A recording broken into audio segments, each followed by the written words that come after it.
et nous ne reconnaissons aucune légitimité aux déclarations des putschistes, puisque le président Bazoum n'a pas renoncé à son pouvoir. Et donc, si nous redéployons quoi que ce soit, je ne le ferai qu'à la demande du président Bazoum et en coordination avec lui. Pas avec Washington, en passant par d'autres capitales européennes. J'ai entendu des voix, j'ai écouté des journaux, j'ai lu des tribunes qui nous expliquaient « N'en faites pas trop, ça devient dangereux. Ça devient dangereux. » Non, on doit être clair, cohérent. Cohérent. Je pense que notre politique est la bonne. Je pense que notre politique est la bonne.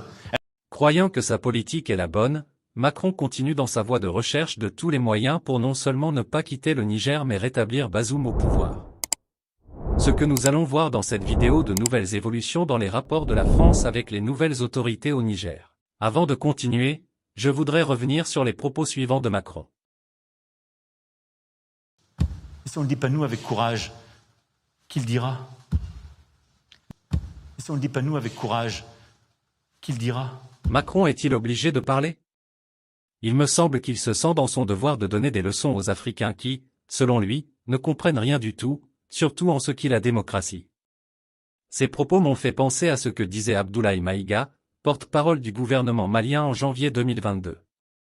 Il disait ceci à l'attention de Madame Florence Parly, la ministre française des Armées: nous invitons Madame Parly à plus de retenue et également à respecter le principe élémentaire de non-ingérence dans les affaires intérieures d'un État. Nous l'invitons également, c'est un conseil, à faire sienne cette phrase d'Alfred de Vigny sur la grandeur du silence. Je vous en rappelle le contexte. Nous avons engagé une concertation approfondie avec nos partenaires, et notamment ceux de Takuba. Et je voudrais ici affirmer notre solidarité avec nos partenaires danois, dont le déploiement se fait sur une base juridique légale, contrairement à ce qu'affirme aujourd'hui la junte malienne. Et en Afrique comme en Europe, la Russie, par ses actions et ses discours, privilégie une stratégie d'intimidation. Elle choisit la confrontation masquée, qui est un facteur de déstabilisation. Nous l'avons dit clairement à nos homologues russes dès le mois de novembre. Vous savez, nous avons été surpris ces derniers temps d'entendre, je pense qu'il faut le clarifier, une fausse accusation de la part du ministre, de Madame le ministre des Armées, Madame Florence Parly, française, de l'armée française, accusant les autorités maliennes de faire de la provocation. Le Mali aujourd'hui tient au respect de sa souveraineté. Et nous invitons également Mme Parly à plus de retenue. Et également à respecter le principe élémentaire, vous savez, de non-ingérence dans les affaires intérieures d'un État. C'est le principe élémentaire des relations internationales. Et nous l'invitons également, c'est un conseil, à faire sienne, vous savez, cette phrase de Alfred de Vigny sur la grandeur du silence. Oui, Alfred de Vigny disait « Seul le silence est grand, tout le reste est faiblesse ». Ce n'est pas injurier que de demander à quelqu'un de se taire. Macron ne devrait-il pas aussi écouter ce conseil? Qu'en pensez-vous? Vous comprendrez pourquoi je fais ce rappel des propos de Maïga, si vous suivez cette vidéo jusqu'à la fin. Avant de commencer, merci d'aimer cette vidéo et de vous abonner si ce n'est pas encore le cas. J'attends vos avis en commentaire, restez donc jusqu'à la fin. Allons-y.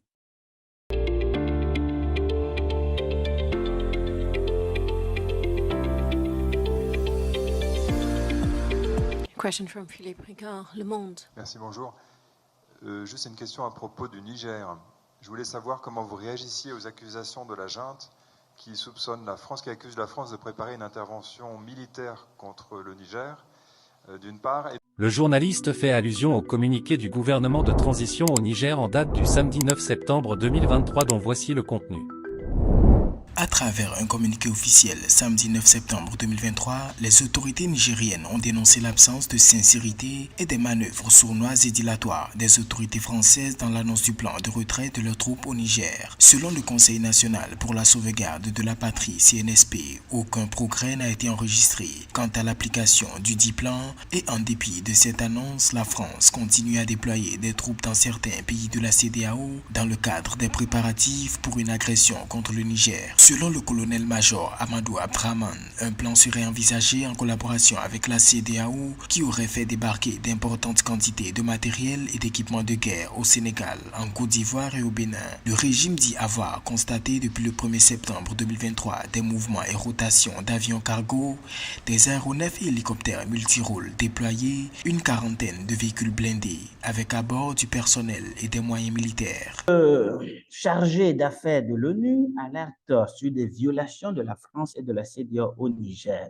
Dans le même sens que le communiqué des autorités nigériennes, cette lettre adressée au Conseil de sécurité par M. Aboubakar fait état donc des violations graves du droit international contre le Niger, bien sûr, et cela inclut même la libération des terroristes. Cet article date donc du 8 septembre. Écoutons les violations qui sont mentionnées. La première violation concernant la CEDEAO, ce sont les sanctions adoptées, y compris, et en plus, donc j'allais dire, la deuxième violation, ce sont les menaces d'intervention de la CEDEAO.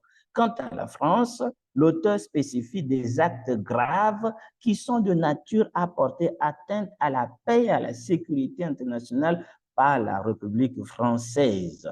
Et ces violations notent clairement la recherche des voies et moyens pour intervenir militairement donc au Niger. La France, donc Macron n'a pas encore, alors je précise qu'il ne s'agit pas des Français, mais Macron qui donc voilà, a ce projet machiavélique de nuire à la sécurité et d'attaquer, de tuer des Nigériens. C'est bien triste. Il le refuse, d'accord, c'est mentionné aussi. Donc, il est clair, voilà, en coordination avec les anciennes autorités nigériennes donc, autorisent bien sûr cette agression et on le voit, il refuse clairement donc de faire sortir ces soldats. Donc, refus donc de rapatrier ces 1500 soldats présents sur le territoire nigérien. Qu'est-ce que Macron va répondre? On connaît sa réponse. J'ai laissé ça à la fin exprès pour que vous puissiez, bien sûr, bon, vous savez, je sais ce que vous avez dit parce que ces propos ne nous intéressent vraiment plus. Mais ça révèle encore davantage son obstination à aller jusqu'au bout de son projet. Est-ce qu'il ira vraiment jusqu'au bout? Est-ce que les chefs d'État de la CEDEAO vont continuer à lui donner un feu vert pour déstabiliser la région?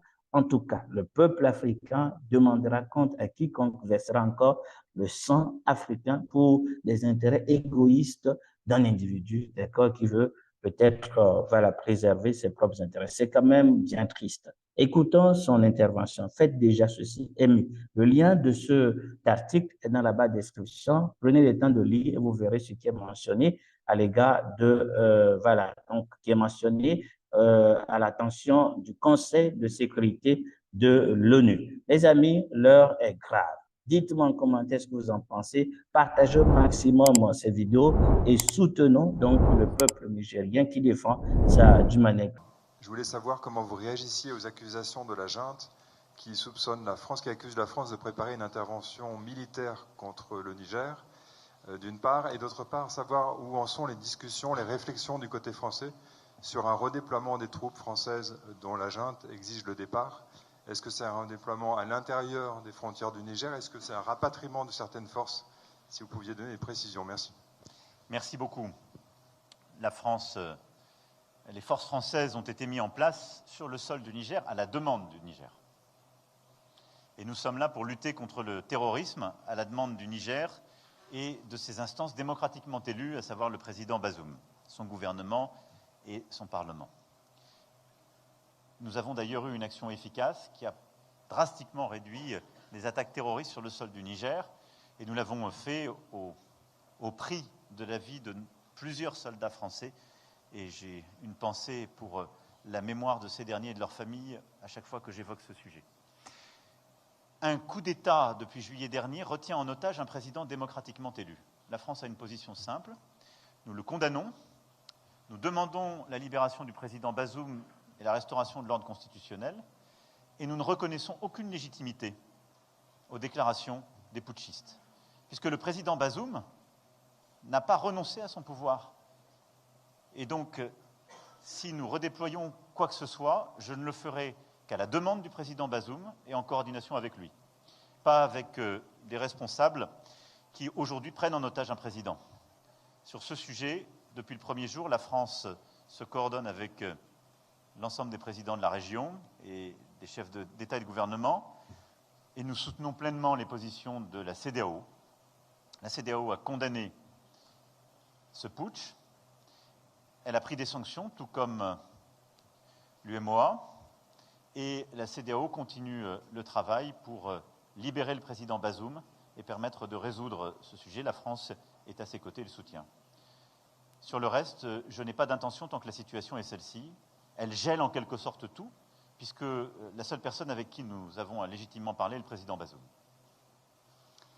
Vraiment, je ne comprends pas ce qui anime ce président. Je me demande aussi pourquoi les nouvelles autorités laissent Bazoum continuer à communiquer avec Macron et la CEDEAO. La guerre va-t-elle vraiment avoir lieu? Tous nos vœux de paix au Niger.